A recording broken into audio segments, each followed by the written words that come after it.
being here. James Holland will be here in a second. Coach, with a comment, and then we'll take questions for them. Sure. You know, I just can't say enough about our team, everyone involved with the program. You know, to come down here in this environment, it's one where you don't really play in very much. To be able to execute the way we did today, I just couldn't be more proud of them. You know, it was a back and forth game. We knew JMU was a great team, was going to score a lot of points, and knew they were going to be a handful on special teams, and certainly they were.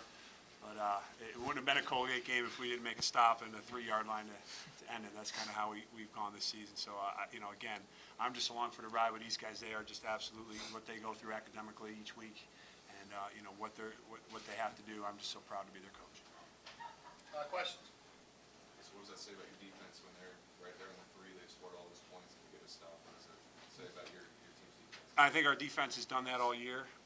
You know, I think the score a little bit misleading to our defense. You know, we had a pick six, and you also had some short fields on some kick returns. So I think all day against that offense, the way they performed statistically, I was pleased. And you know, like you said, I think that's 3 or 4 times that they've been in that exact situation this year, and there was no panic. It was a backup corner who made the play, and you know, that's just what they've done all year. I mean, we lost 2 of our best defensive players in the first 5 quarters of the season, and they've just kept playing and kept believing, and you know, they've been there enough where they were comfortable making that play. Kind of same question when you guys are down there on the goal line, backs against the wall.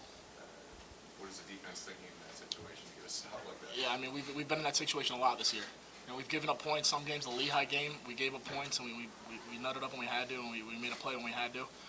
That was kind of the same situation here. We let up a lot of points, but I'm very proud of the way the defense played. And, yeah, we made the play when we had to make it. Josh Ford made a great play. Yeah, I guess after the missed extra point, that could have really cost you the game in that situation. Was it extra nervous going into that goal line situation there?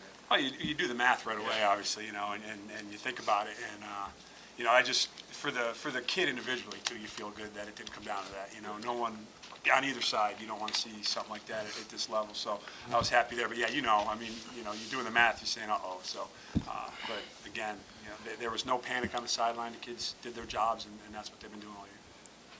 Jake, your offensive game playing against them, I guess, kind of just do what you run the ball. Kind of was it effective, pretty effective rushing there for you guys, or how did you see it go? Yeah, I thought it was pretty effective. I mean, we didn't want to change up what we do too much. We just want to come out, establish the run, and then throw when they get a little too antsy in the box. And our line really established the line of scrimmage right from the get-go. So we had a lot of big holes to run through, and it worked out.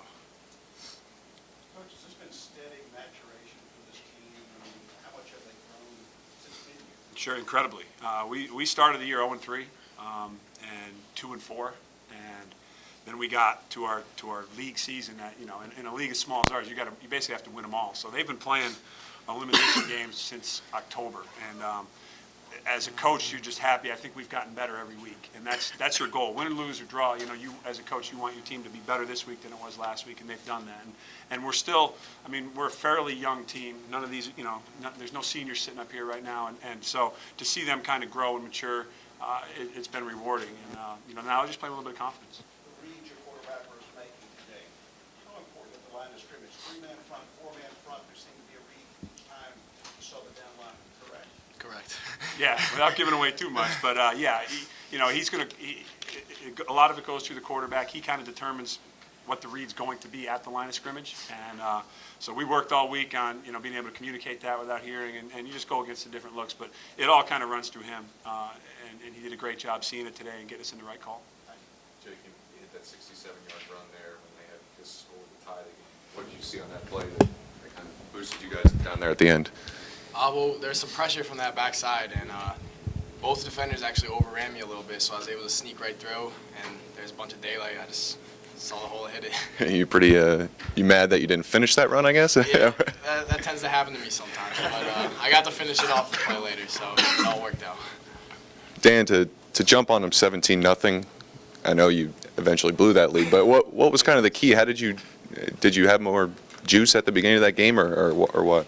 Well, you know, one of the things he said is just guard against.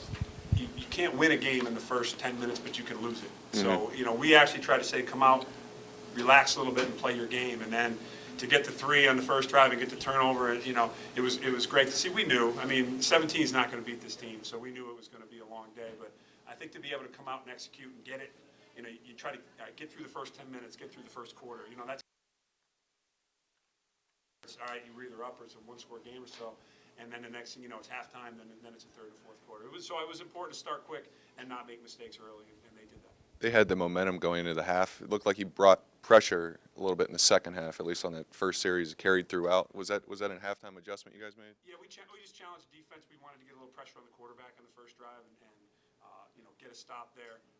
And I told them at halftime, I'll be honest, I said, if you had said to me at the start of the day, you're down 4 to the number 5 team, yeah, I'd take that. So, we lost momentum, but I don't think we'd lost our positive attitude there, and they came out and played just as hard as they did in the first half. But that sack on the second play, second half, that was huge to get them behind the sticks and then let us turn the field around. James, did you guys play the underdog card in this game? I know people pointed to it. Did you guys feel like that in this game? No, we felt very confident going into this game. We knew that, we had to play our best game to get a win, and that's what we did today.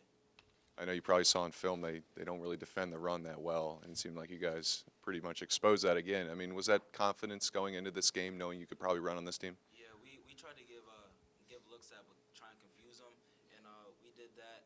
We stuck with our game plan going in, and we executed that. James, what'd you say on the big run you had? Well, Jake made a great read. He made a great call at the line, and both linebackers were shooting to blitz, and our line did a great job, and I took advantage of what they gave me. I saw daylight, and I just had to make one miss. Dan, I know these are basically them messing up, but to recover 2 fumbles on kicks, the importance of those, can you kind of speak to that and what that did for your momentum or anything in this game? Yeah, those were huge, and yeah, it's a mistake on the other team, but you got to be there to recover it. And we hyped all week. James Madison's a great special teams team. We knew that, so we knew it was going to take all 11 guys doing their jobs, getting around the ball. It's just great to see when the ball does go on the ground that we're there to come up with it. We work very hard. We work about 20 minutes a day of every practice on special teams to try to create something. And a lot of times that's where in Colgate's past in the playoffs sometimes that's hurt us is the special teams where maybe the depth of the more scholarships, whatever, on the other teams we're playing, that usually shows up in special teams. So for those kids to make plays in special teams, I was real proud of them. I'm not super familiar with your depth chart, but you said that's your backup corner, Josh Ford, playing there. Is he ready for that spot to make a play on JMU's best receiver when the game's on the line? Or well, I guess he is. But, yeah, it was our starter was a freshman, and he kind of tweaked himself last week and just slept wrong or something and couldn't really go, and he stepped in. And that's a senior, Yeah. So I think that's important when you have a senior going into that position as the backup. And he's been around. He's seen some football, and I said all year that's when you have a good team is when you have a senior who can come in when his number's called and make a play. I'm just happy for him, that he was able to do it, and he's played a lot of football for us, and he made the play. That's kind of what I got. Kyle, can you talk about the fact that your defense and the mentality that it has? You've been there so many times before, the Lehigh game, the Cornell game, now first and goal from the 10. What was going through your minds as you needed a stop against your defense? Yeah, I don't think there was a doubt in anyone's mind that we were going to get the stop. I think that was the same way in the Lehigh game.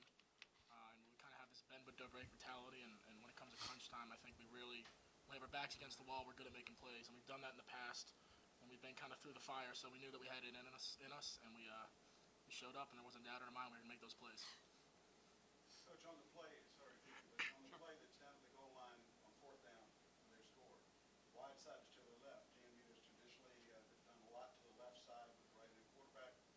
What was the defensive thinking on that particular play call? I think honestly, I think it was just they were going to play the best defense for the situation, and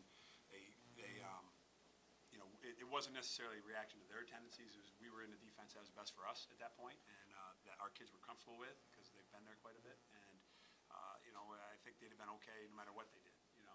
They try to defend those things, and that's something you see a lot of times in that situation. You see the jump ball to the good, to the good receiver, and you work it, and we were able to hit one today, and